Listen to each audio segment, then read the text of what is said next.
सबके लिए सादर जय जिनेंद्र। हम सब पुनः आज इस स्वाध्याय की कड़ी के अंतर्गत जुड़ने का प्रयास करते हैं और छह ढाला के स्वाध्याय के अंतर्गत आज से द्वितीय ढाल प्रारंभ करते हैं। उसके पूर्व हम इस ग्रंथ का मंगलाचरण करते हैं। तीन भुवन में सार वीत राग विज्ञानता शिव स्वरूप शिवकार नमः त्रियोग संहार के।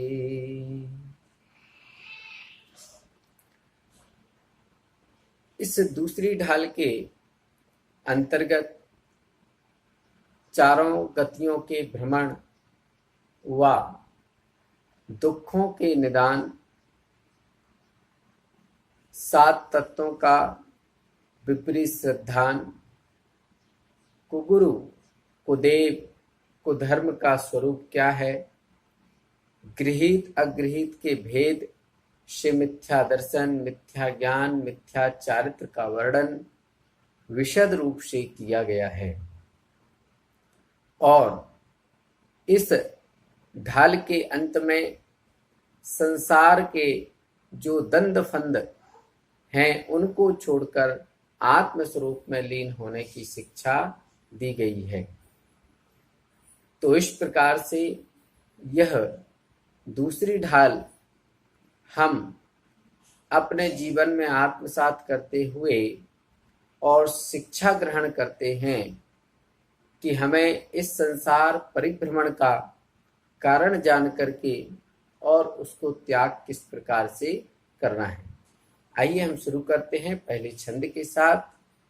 ऐसे मिथ्या दृग ज्ञान चरण वस भ्रमत भरत दुख जन्म मरण ताते को तजिए सुजान सुन तिन संक्षेप कहूँ बखान। आइए समझते हैं क्या बता रहे हैं इस पहले छंद में आदरणीय पंडित जी साहब। ऐसे मिथ्या दृग ज्ञान चरण, ऐसे अर्थात इस प्रकार यह जो जीव है वह मिथ्या दृग, दृग मतलब दर्शन, ज्ञान और चरण, चरण मतलब चारित्र, इस प्रकार मिथ्या दर्शन, मिथ्या ज्ञान और मिथ्या चारित्र के वशीभूत होकर के भ्रमत भरत दुख जन्म मरण, यह जीव जो है वो भ्रमत अर्थात भटकता है, फिरता है। भरत भोगता हुआ, किसको भोगता हुआ भटकता है? तो बताया दुख, दुखों को। किसके दुखों को? जन्म मरण अर्थात जन्म और मरण आदि के दुखों को यह जीव भोगता हुआ इस संसार में भटकता रहता है। किस कारण से? उसका कारण भी निर्दिष्ट कर दिया कि मिथ्या दर्शन, मिथ्या ज्ञान और मिथ्या चारित्र के वशीभूत होकर के। बात समझ में आ गई होगी कि इस संसार का मूल कारण यही है। यह जीव जो दुख प्राप्त करता है संसार में, उसका कारण स्पष्ट किया, मिथ्या दर्शन, मिथ्या ज्ञान, मिथ्या चारित्र। अब पूरे जैन धर्म का सार हमें समझ में आ गया होगा कि हमें मूल उद्देश्य यही लेकर के चलना है कि अपने जीवन में से मिथ्या दर्शन, मिथ्या ज्ञान और मिथ्या चारित्र निकालना है। जिस दिन ये निकल जाएगा उस दिन अपने आप सम्यक की प्राप्ति के साथ हमें मुक्ति की प्राप्ति हो जाएगी और सदा सदा के लिए अजर अमर हम सिद्धत्व को प्राप्त हो जाएंगे। दूसरी पंक्ति में कहते हैं ताते, उसका कारण भी बताया है। क्यों ये सब कुछ हमें क्यों छोड़ना है? तो इसलिए बताया कि ताते इनको तजिए सुजान, सुजान मतलब अच्छी बुद्धि के धारक, जो सम्यक प्रकार से जान सकते हैं, समझ सकते हैं, ऐसे जीव के लिए संबोधन किया है कि सुजान, अर्थात इनको अच्छु मतलब सम्यक प्रकार से जान करके इनको तजिए, इनका भली भांति त्याग कीजिए। सुन तिन संक्षेप कहूं बखान, कैसे कर सकते हैं, कैसे धारण कर सकते हैं, कैसे समझ सकते हैं। तो इसलिए पंडित जी यहाँ कहते हैं कि सुन तिन, हे श्रावक जन सुनो, ध्यान पूर्वक सुनो, तिन संक्षेप कहूं बखान, इस दूसरी ढाल में उन्हीं मिथ्या त्रिकों का वर्णन करते हैं, तो उनका ध्यान पूर्वक वर्णन सुनो। अब देखिएगा दूसरे छंद के अंतर्गत क्या कहते हैं, जीवादि प्रयोजन भूत तत्व सरधे तिन माहि विपर्ययत्व, चैतन्य को है उपयोग रूप, बिन मूरत चिन्ह मूरत अनूप। क्या कहते हैं दूसरे छंद में कि जीवादि प्रयोजन भूत तत्व सरधे तिन्माहि विपर्ययत्व, अर्थात अगृहीत मिथ्यात्व का वर्णन इस पंक्ति में किया गया है।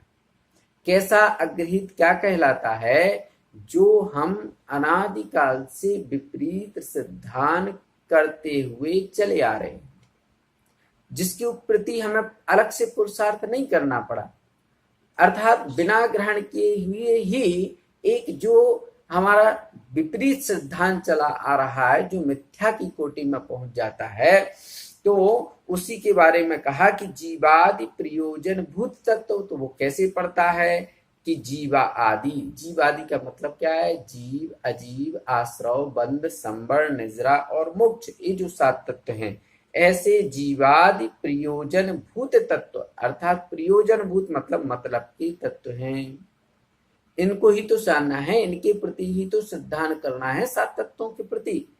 तो कहा कि जीवादि प्रयोजन भूत तत्व, अर्थात जीवादि 7 तत्व मतलब के तत्व हैं, और सरधे तिनमाहि विपर्ययत्व, अर्थात उनमें विपर्ययत्व उल्टा श्रद्धान करना। किनमें 7 तत्वों में उल्टा श्रद्धान करना ही क्या है, यही अगृहीत मिथ्या दर्शन कहलाता है। इसी को ही अगृहीत मिथ्या दर्शन बोलते हैं।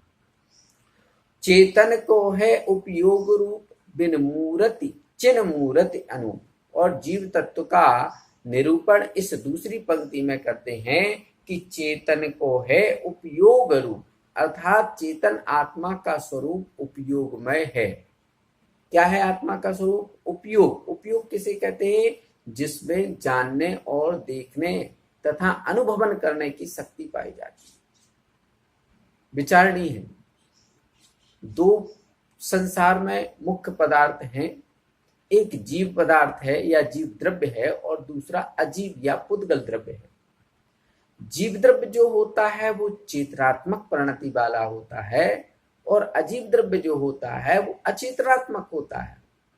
जानने देखने की और अनुभवन आदि करने की जिसमें शक्ति पाई जाती है वो जीव द्रव्य होता है, और जिसमें जानने देखने की अनुभवन आदि करने की शक्ति नहीं होती है वो पुद्गल द्रव्य होता है। पुद्गल द्रव्य का स्वरूप क्या है, स्पर्श, रस, गंध और वर्ण, ये 4 गुण जिसमें पाए जाते हैं वो पुद्गल होता है। और जीव द्रव्य हम जानते हैं, जानने देखने की शक्तिमान जो होता है। तो चेतन को है उपयोग रूप, चेतन को मतलब आत्मा का रूप अर्थात स्वरूप क्या है, उपयोग, देखना, जानना, ठीक है ना, या जिसको हम दर्शन ज्ञान भी कहते हैं।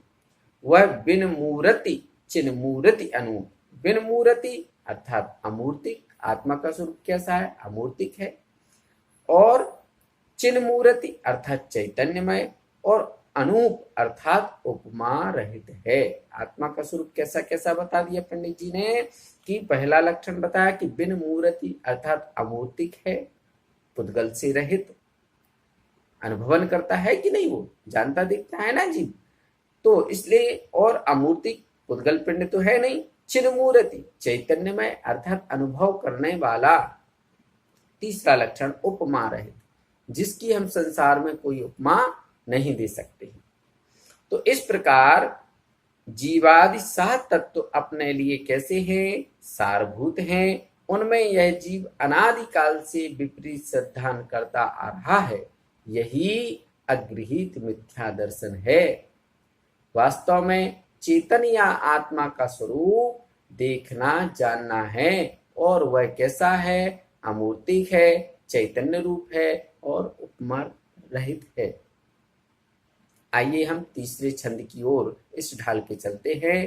क्या कहते हैं, पुद्गल नभ धर्म अधर्म काल, इन ते न्यारी है जीव चाल, ताको न जान विपरीत मान, करी करे देह में निज पिछान। क्या कहते हैं, पुद्गल नभ धर्म अधर्म काल। पुद्गल नभ मतलब आकाश, धर्म अधर्म काल, अधर्म और काल। पुद्गल आकाश, धर्म अधर्म और काल, इनते न्यारी है जीव चाल। इनसे जीव की जो चाल है, जीव का जो स्वरूप है, वो जीव का जो स्वभाव है, जीव का जो परिणाम है, वो कैसा है, भिन्न है। क्योंकि पुद्गल नभ धर्म अधर्म ये क्या है, अमूर्तिक है। और जीव कैसा होता है, चैतन्य रूप होता है। वो पुद्गलात्मक होता है, चैतन्य रूप होता है। ठीक है ना। पुद्गल तो चूंकि पुद्गल तो मूर्तिक होता है, लेकिन ये पुद्गल नभ धर्म अधर्म काल ये सब मूर्तिक होते हैं, लेकिन इनसे जो भिन्न है जीव, जीव कैसा होता है, चैतन्य स्वरूप होता है। ठीक है ना, अमूर्तिक होता है। तो पुद्गल का स्वरूप अलग है और जीव का स्वरूप अलग है। तो किंतु ताको न जान विपरीत मान, करी करें देह में निज पिछान। ताको मतलब उस आत्मा के स्वरूप को न जान, अर्थात नहीं जान करके क्या करता है, आत्मा के सच्चे स्वरूप को ना जान करके विपरीत मान, अर्थात विपरीत मतलब उल्टा, उल्टा मान करके उस आत्म स्वरूप को उल्टा मान करके को करी करे देह में निज पिछान, और इस शरीर में ही अपने आत्मा की स्वरूप की पहचान करता है। यही तो इसकी उल्टी भ्रांति है, यही तो इसका मिथ्यात्व है, यही तो एक जीव तत्व के प्रति इसका विपरीत श्रद्धान है। और इसी श्रद्धान को हमें सम्यक्त्व में परिणत करना है, यही उद्देश्य है। और इसी उद्देश्य को लेकर के इसका स्वरूप निर्दिष्ट आदरणीय पंडित जी ने यहाँ पर किया है। इस आत्मा का स्वभाव पुद्गल, आकाश, धर्म, अधर्म और काल, इन पांच द्रव्यों से भिन्न है। क्योंकि ये पांचों द्रव्य कैसे हैं, अजीब हैं। अज्ञानी जीव इस बात को नहीं जानता और इससे विपरीत अर्थात उल्टा मान करके शरीर को ही आत्मा समझता है। यही जीव तत्व का विपरीत श्रद्धा